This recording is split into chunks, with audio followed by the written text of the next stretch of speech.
இப்படி பலர் வாக்குகளை செலுத்தியுள்ளதாகவும் இது ஒரு குறிப்பிட்ட தொகுதியில் நாங்கள் மேற்கொண்ட ஆய்வு மட்டுமே என அவர் கூறினார்.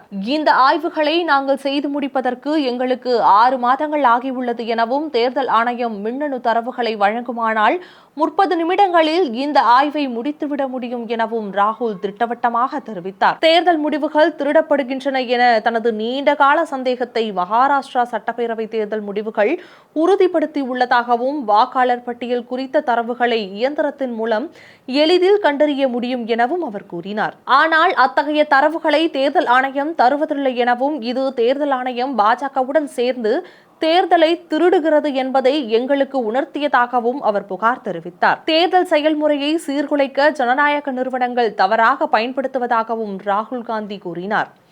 இந்நிலையில் ராகுல் காந்தியின் குற்றச்சாட்டுகள் தவறாக வழிநடத்துவதாக இந்திய தேர்தல் ஆணையம் கூறியுள்ளது. மேலும் அவர் தனது புகாரை கர்நாடக தலைமை தேர்தல் அதிகாரியிடம் எழுத்துப்பூர்வமாக அறிவிக்க வேண்டும் என்றும் தேர்தல் ஆணையம் கூறியுள்ளது.